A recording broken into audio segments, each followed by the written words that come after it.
Você quer se atualizar e saber sobre a legislação dos drones e dos ARPs no Brasil?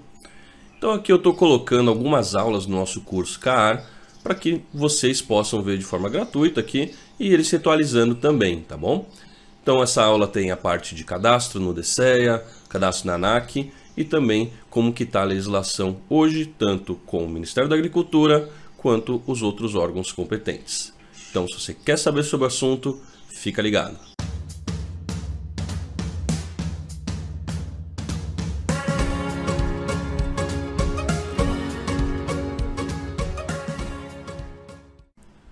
Muito bem, vamos para a aula de legislação de RP no Brasil. Essa aula é um pouquinho mais pesada, né? Porque vai ter um pouco de leitura de slide, não tem como fugir disso quando se trata de legislação.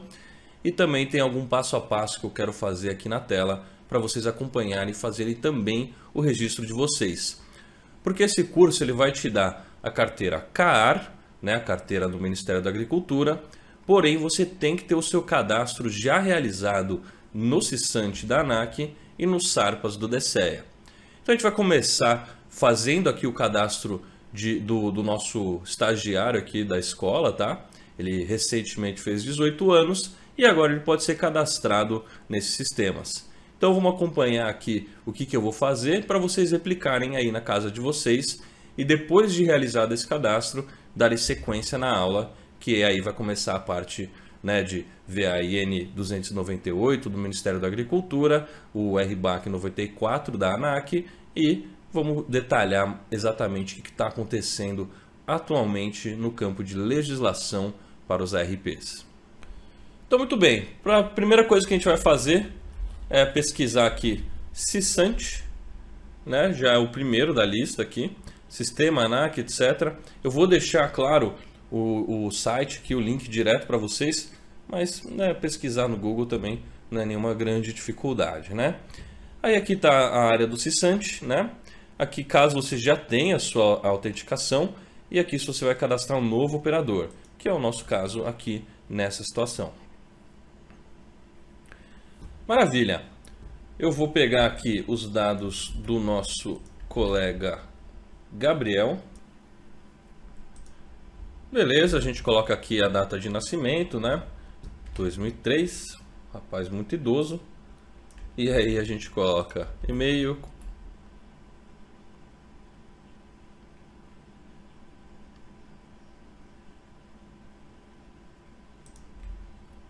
Confirma o e-mail.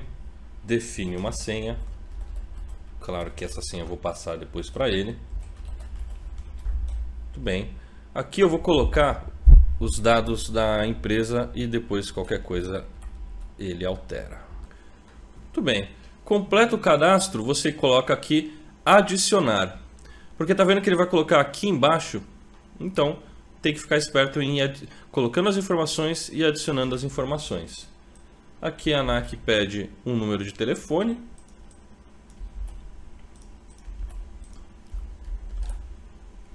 Adicionar.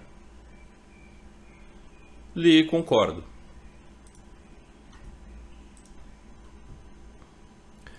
Esse erro de CAPTCHA, ele sempre está aparecendo na primeira. Já faz um tempo isso e a ANAC não corrige. Aí o que vai acontecer? Eles vão zerar a sua senha. Você coloca a sua senha novamente e não precisa colocar mais nada, porque o resto ele puxa. E olha, você adicionou, tá vendo? As coisas estão aqui. Beleza, salvar e prosseguir, daí agora vai. E muito bem, dados incluídos com sucesso. Vamos confirmar, né? Vai receber um e-mail confirmando a senha. E aqui, caso você tenha uma aeronave, você faz o cadastro dela. Você coloca o número de cadastro, aqui você chuta qualquer número, né? Tenta algum número que você goste. Claro que tem muitos números que já foram utilizados.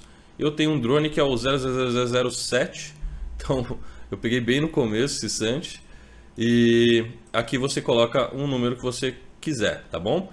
Se é uso recreativo ou não, vamos fazer aqui simular um drone agrícola, tá bom? Então vamos lá, vamos colocar não recreativo. Escolhe o fabricante, se não tiver nessa lista, outro, especifique, exemplo, modelo outro, especifique, exemplo. Aqui você vai colocando, né, exatamente, que é o modelo, né, qual que é o modelo, qual que é o fabricante. Número de série, o fabricante te envia isso ou tem numa tag dentro do seu drone. Você tem que pesquisar isso daí. Se tiver qualquer dúvida, pesquisa. Como achar o número de série DJI Phantom 4, por exemplo. Aqui, como a gente não tem, né, então vamos colocar o número de exemplo, vamos colocar qualquer um. Peso máximo de decolagem, 25 kg. Anexa uma foto de um drone. De um drone não, do seu drone no caso. Aqui eu vou colocar qualquer imagem. Coloca a imagem. Ramo de atividade aeroagrícola. Informações adicionais se você julgar necessário. Coloca salvar. Aeronave incluída com sucesso. Obviamente, como um exemplo, depois que a gente finalizar esse cadastro, eu vou excluir essa aeronave, porque eu não quero ficar pegando o número de cadastro com uma aeronave que não existe, né? Li e concordo. Salvar e prosseguir. Dados incluídos com sucesso. E aqui está a aeronave. Você pode baixar aqui o certificado e você está com a sua aeronave devidamente certificada pela ANAC, ok? Isso de tempos em tempos vai vencendo e você basicamente entra no Cissante de novo e você apenas recadastra a sua aeronave. Você só faz uma renovação do seu certificado, tá bom? Muito bem, a gente já cadastrou o Biel, né, dentro do Cissante, e agora também vamos cadastrar dentro do Sarpas. Pesquisa aqui no Google, né, ou vai no link que eu vou deixar, entra aqui no Sarpas DCE, vem aqui em cadastro. Aqui no Sarpas você pode tanto cadastrar uma pessoa física com uma pessoa jurídica. É legal você registrar a sua empresa jurídica, né? Porque a sua pessoa jurídica, porque você coloca um drone vinculado a ela e dela você vai jogando para outros possíveis pilotos. Então pode ter diversos pilotos para a mesma aeronave, mas tem que ter essa necessidade de você estar repassando. Dá para a pessoa física fazer isso também? Claro que dá, não tem problema nenhum. Mas é interessante você deixar tudo bem dividido, bem certinho, tá bom? Então, pessoa física, vamos pegar aqui os dados do nosso amigo. Tudo devidamente preenchido. Aqui você tem que tomar muito cuidado. Normalmente o que dá problema no cadastro do Sarpas é isso, tá? Então tem que ser uma foto boa. Aí aqui você coloca, né, a imagem. Tem que ser do RG ou da CNH, se for o caso. O fato é que tem que aparecer o CPF, ok? Tem que estar em boa qualidade. Isso costuma dar problema se estiver errado. Você cria a sua senha aqui. E pronto, foi enviado. Esse cadastro ele já demora um pouco mais, ok? Ele vai ser analisado aí num prazo de 10 dias corridos. Costuma vir antes, mas tem que aguardar, não tem o que fazer. Aí depois você entra no sistema deles, ele é bem inteligível, é tranquilo de se utilizar, ok? E aí você vai fazendo os seus planos de voo. Beleza? Então tá, agora que a gente já está devidamente cadastrado no Cissante e no Sarpas, vamos dar sequência aqui na nossa aula de legislação, ok? Então vamos começar falando sobre a portaria do mapa número 298 de 22 de setembro de 2021, né? Justamente é o fato de você estar realizando esse curso aqui hoje, para você se adequar a essa normativa nova. Então, essa legislação, claro que eu vou deixar o link para vocês olharem com mais calma, eu não vou ficar olhando todos os meandros, né? Do que está descrito ali, eu peguei pontos principais e a gente vai discorrer, vai conversar sobre eles.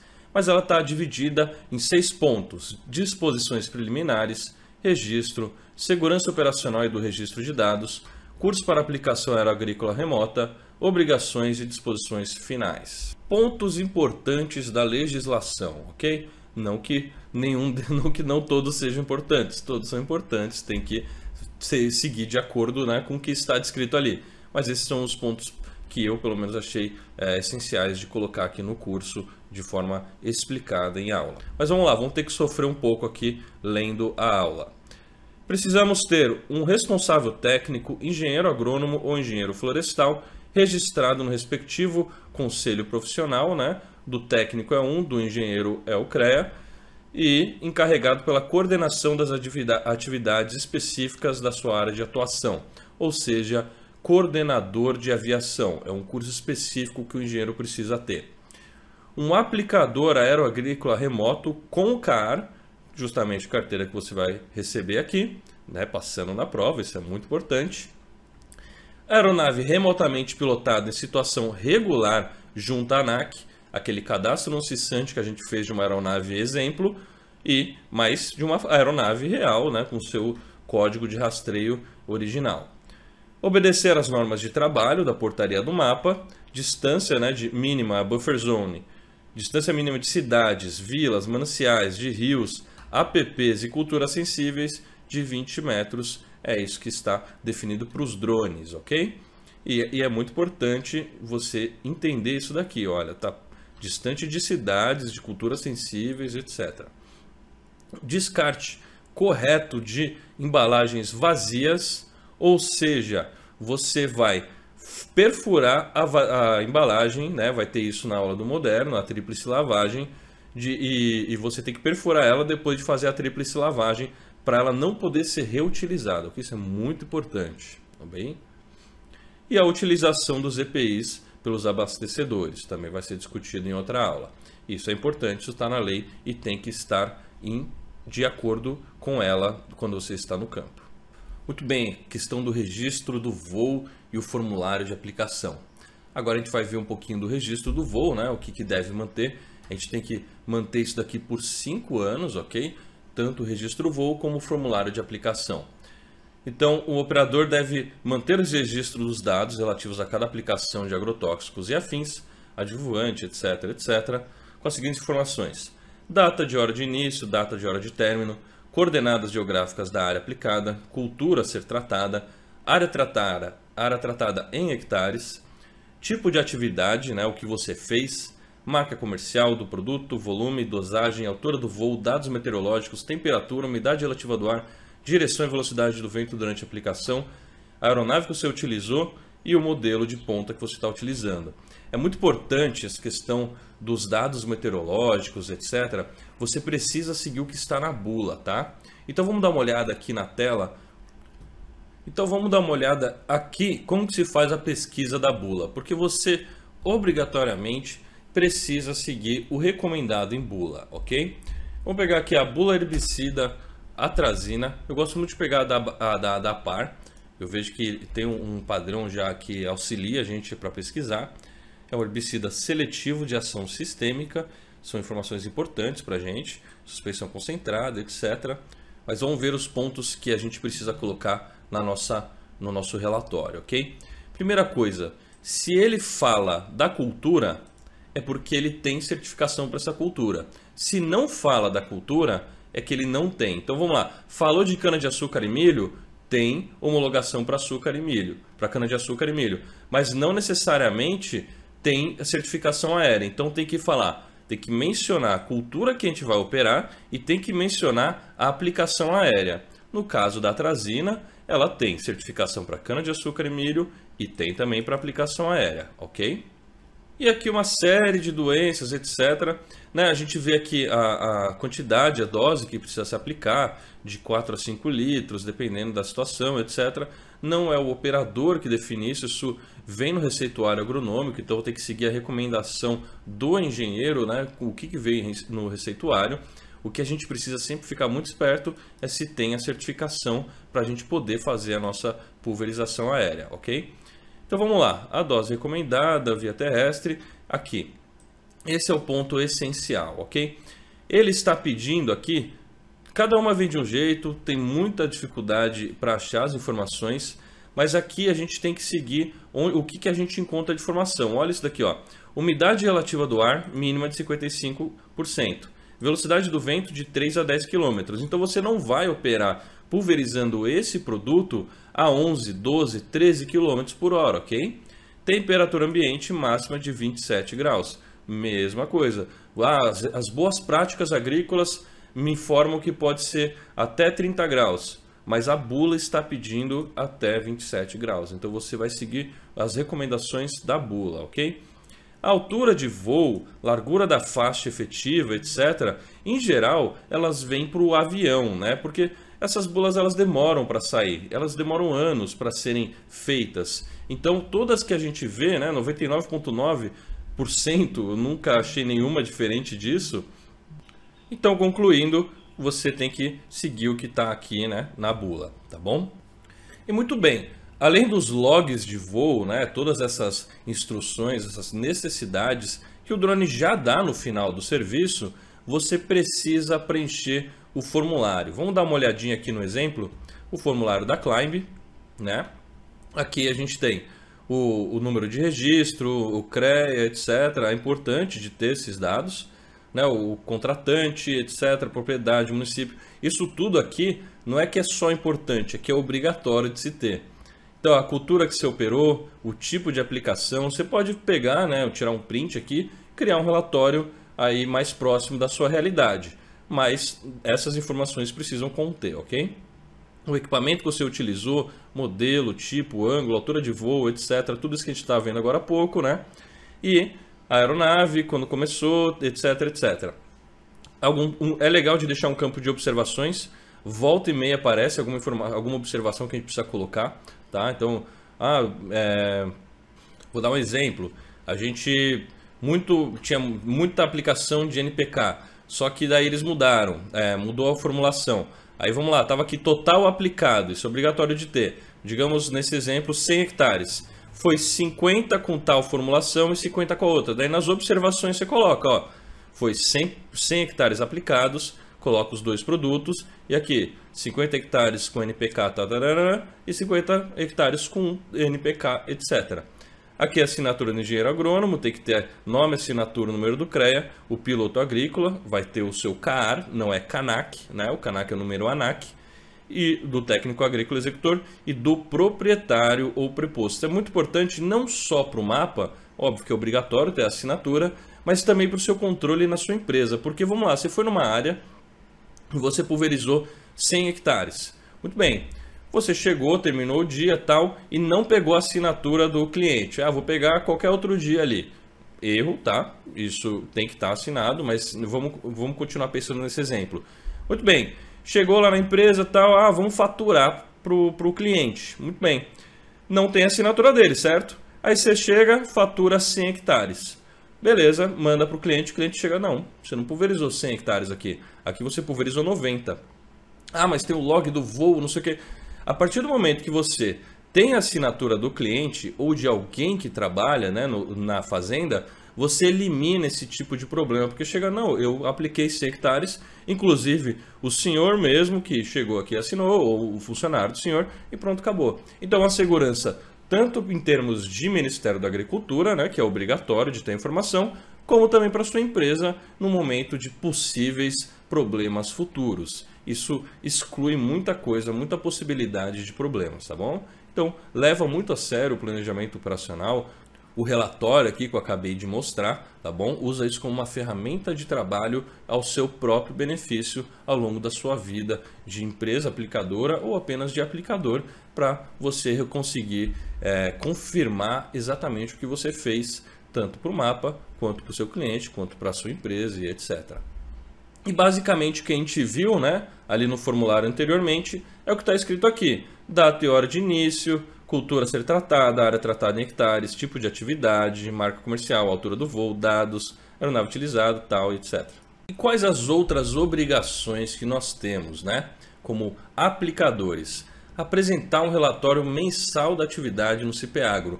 Então toda aquela soma de relatórios que você foi fazendo ao longo do mês, você tem que enviar e adicionar no CIPEAGRO no final do mês em forma de relatório.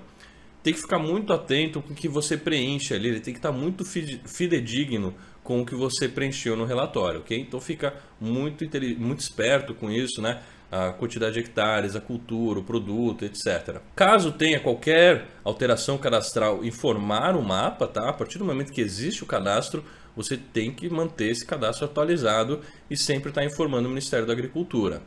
Manter à disposição da fiscalização os registros das aplicações, os mapas de aplicação, receituário agronômico. Fica muito atento com o receituário agronômico, porque acontece o seguinte: o receituário agronômico ele tem o produto, uma série de informações, e ele informa qual que é o tipo de aplicação, se vai ser terrestre ou aérea. O que acontece muito, vou dar algum exemplo, vou dar um exemplo aqui que já aconteceu comigo, ok? Você chega, né, tá com um cliente, etc, ele te liga desesperado, falando, olha, eu preciso que você venha pulverizar amanhã. Você, bom, amanhã não dá, daqui 3 dias eu posso, pode ser? Pode. O que aconteceu nessa área? Vamos lá. Digamos que ele já estava com tudo pronto para pulverizar via terrestre, certo? E ele já está com o receituário agronômico, já comprou os produtos, já está inclusive com os produtos ali na área dele. Muito bem. Aí começou a chover, uma semana inteira de chuva.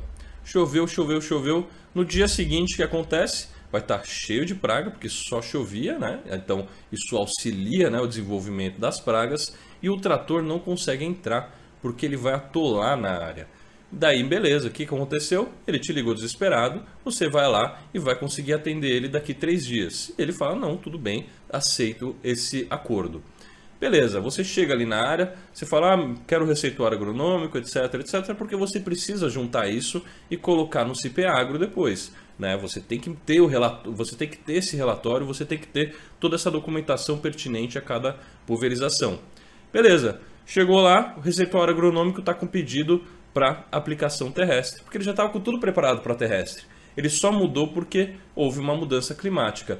Se você realizar esse serviço e não ter o receituário agronômico para aplicação aérea, você vai ter um problema com o Ministério da Agricultura, sim, porque o receituário agronômico não estava prevendo uma pulverização aérea. Então você tem que solicitar para o cliente que ele faça a correção desse receituário agronômico diretamente com o que ele comprou o produto, tá bom? E claro, por fim, atender às exigências e prazos estabelecidos pela fiscalização do Ministério da Agricultura. Ponto. Né? Você vai ter acesso à IN 298, a gente vai deixar o link aqui para vocês de forma fácil, né? Um PDF também, e é importante que você faça a sua própria leitura. Não tem como numa aula de legislação eu ficar olhando ponto por ponto, senão vai ficar muito chato, muito cansativa a aula, né? Então aqui a gente só está pegando os pontos principais, beleza? Ok, já conversamos sobre a legislação por lado do Ministério da Agricultura, mas não é o único órgão competente que rege todas as pulverizações do drone. Nós também temos a ANAC e o DSEA. O DSEA é essencialmente a parte do plano de voo que você vai fazer lá o seu cadastro e cada voo você vai ficar levantando, fazendo o seu plano de voo para ter essa liberação do DSEA. Lembre-se, você é responsável civil e criminalmente por tudo que acontece na sua operação. Então seja responsável, faça os planos de voo, tenha sua documentação em dia, porque caso aconteça qualquer tipo de problema, você está respaldado em termos de legislação. Você está fazendo tudo certo. Você teve seu plano de voo, você fez seu plano de voo, você tem seu cadastro da aeronave, você está fazendo aqui o seu curso CAAR. Então pode ser que aconteça, pode ser que nunca aconteça um problema? Espero que sim, espero que nunca tenha. Mas caso aconteça, você pelo menos já estava fazendo tudo dentro de acordo com a legislação, tá bom? Então vamos para essa aula aqui sobre o RBAC 94E. É o único RBAC da ANAC, que é esse RBAC é específico para os drones, e ele é o único que tem esse E do lado, que é um E de especial. E por que isso aconteceu? A gente conversou um pouquinho há pouco tempo, começou a ter muitos problemas com drones aparecendo e não tinha legislação. Em geral, a tecnologia vem muito rápido e a legislação tem que correr atrás para tentar organizar essa parada toda. E isso foi exatamente o que aconteceu. A ANAC teve que criar um RBAC de forma rápida, instantânea praticamente, para começar a evitar esse tipo de problema. Atualmente o RBAC ele tem sido discutido, já desde o seu lançamento, para que ele seja atualizado. Então nós vamos ter novidades sim, inclusive novidades específicas para o drones de pulverização. Porém a gente não pode falar nessa aula hoje, porque não existe, ainda está sendo discutido. A gente pode discutir sobre o que existe atualmente e é isso que a gente vai fazer.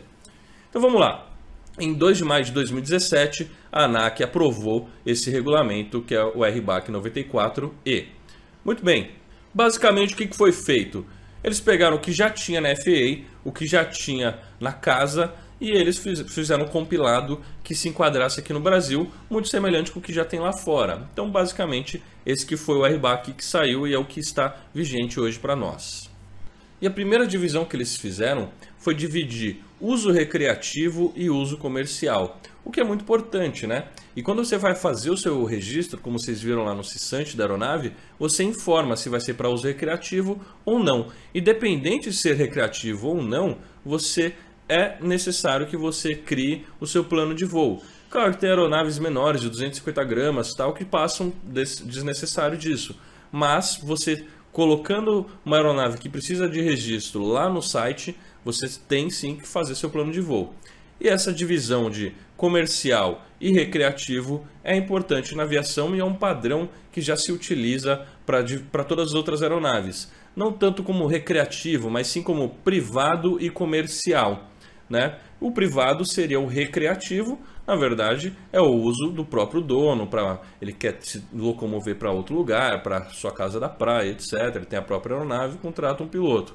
E o outro é para uso comercial, que são as empresas de serviço aéreo especializado, ou empresas de táxi aéreo, por aí vai indo. O drone houve essa distinção também, e é importante de se entender essa primeira divisão. E qual que é a outra regra? Os drones acima de 250 gramas obrigatoriamente têm que voar uma distância mínima de 30 metros de outras pessoas, que não estejam sabendo o que está acontecendo.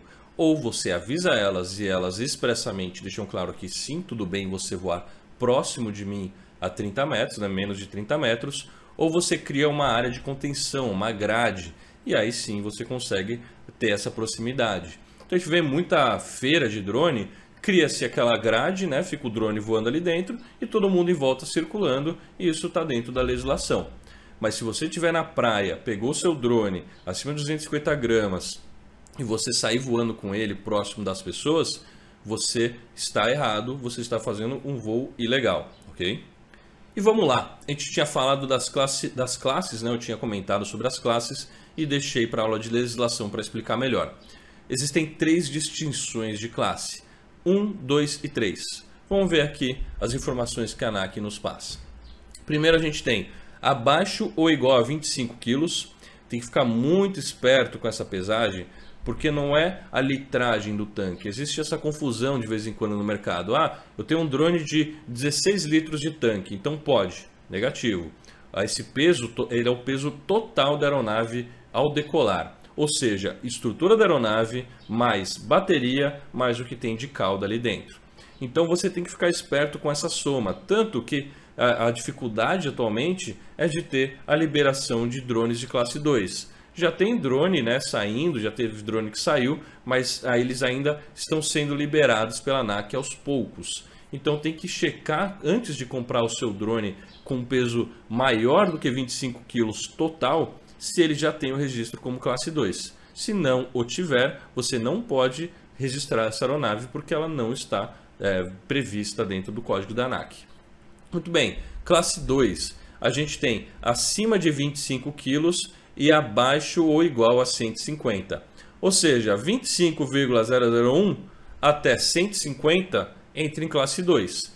E a mesma ideia, peso total, corpo do drone, baterias, líquido e tudo que está sendo carregado ali, cada parafusinho conta. Então, se você tem uma aeronave de classe 2, você tem que ir atrás do registro dela, ok? E classe 3, não existe ainda drone de classe 3, pelo menos eu nunca ouvi falar, não vi nada no mundo, mas em algum momento pode ser que exista, que venha a aparecer, que seria as aeronaves acima de 150 gramas, 150 quilogramas. Isso não existe ainda essa regra, né, dos drones de pulverização conseguir ter essa facilidade, né, de classe 3 e classe 2, mas com certeza vai existir muita dificuldade, vai existir outras regras muito mais complexas, muito mais exigentes para os drones de classe 1 acima de 150 kg. Por quê? O que acontece, né? Quando a gente está com um drone menor, um drone de 10 litros, ele naturalmente não consegue ir tão longe porque acaba muito rápido a cauda, né? E isso vai cada vez mais ficando mais tempo pulverizando com o aumento do tanque. Agora imagine um drone de 300 kg de cauda. O quanto que esse drone vai voar a mais do que um de 10. Esse drone ele tem outras restrições e outras preocupações que a gente não tem com o de classe 3. Então, com certeza, quando estiver mais madura a legislação, vão existir regras específicas para o classe 1. Muito bem, outra regra aqui importante, né?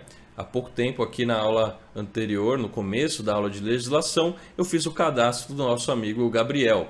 O Gabriel, ele fez aniversário no dia 20 desse mês. A gente está fazendo isso dia 28, 29. Então, o que aconteceu? Ele tinha 17 anos e ele acabou de fazer 18 anos. Com 17 anos, ele não poderia ter o seu registro como piloto de drone. Porém, para pilotar aeromodelos, não existia essa restrição de idade. Então a gente fez o registro dele porque ele acabou de completar seus 18 anos e agora sim está dentro da legislação. Existem 3 tipos de operações, né? A BVLOS, a VLOS e a EVLOS. A BVLOS é a operação na qual o piloto não consegue manter o drone dentro do seu alcance visual, mesmo com a ajuda de observador, né? Então, tanto com você quanto o observador não estão conseguindo ver o drone, manter em alcance visual. A operação VLOS é a operação na qual o piloto mantém o contato visual direto com o drone, sem auxílio de nenhuma câmera ou qualquer outro equipamento. E a operação EVLOS é a operação na qual o piloto só é capaz de manter contato visual direto com o drone, com auxílio de lentes ou de outros equipamentos e precisa do auxílio de observadores de drone. É importante se atentar a isso quando você for fazer o seu plano de voo e também se atentar que para pulverizações você tem que ter o voo semi-autônomo, ou seja, não é automatizado, 100% autônomo, e você tem que estar sempre com o drone no seu campo, na sua linha divisada, ok? Muito bem, o que você precisa carregar junto da sua operação? Número 1, o seu plano de voo. Não precisa ser impresso, pode ser em PDF, tá bom? Eu gosto de fazer uma agenda, né, uma agenda no Outlook, e mando para mim e para quem está envolvido na operação e já mando com toda a documentação obrigatória. Então tem que ter o seu plano de voo, tem que ter o certificado da aeronave, tem que ter a apólice de seguro da aeronave, que é obrigatório contra danos a terceiros, e diversos outros documentos, né? O seu documento próprio, etc., manual da aeronave.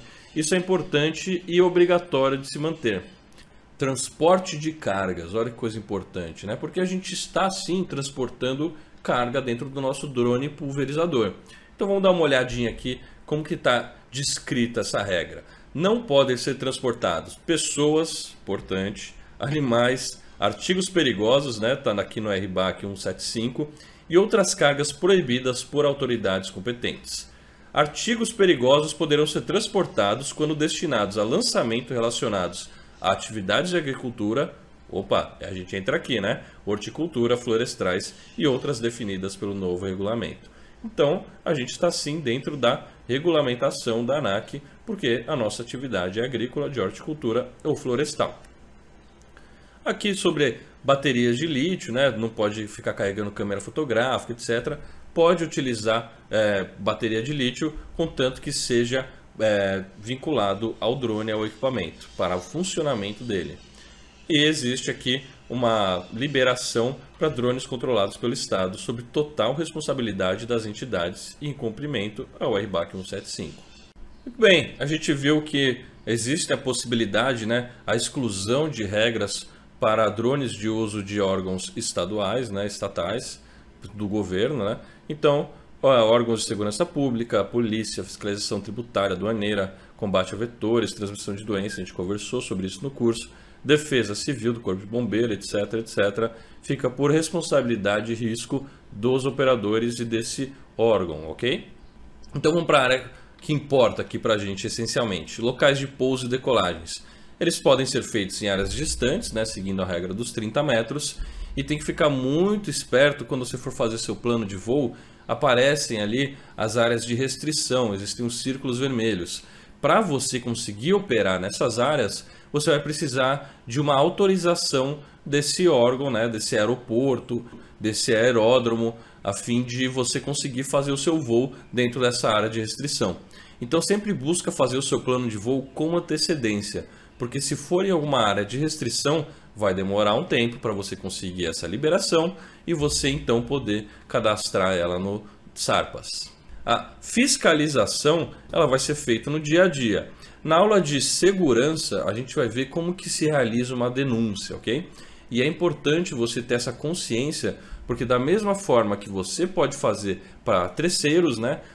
A gente vai falar bastante sobre o HelpPrev, como também podem fazer para você. Então é sempre importante você sempre se manter o mais padrão possível, seguindo toda a legislação, seguindo as recomendações que a gente está passando nesse curso para vocês, a fim de evitar possíveis problemas futuros. Então vou repetir esse mantra, né? Nós como operadores somos responsáveis civil e criminalmente pelos nossos atos utilizando as ERPs.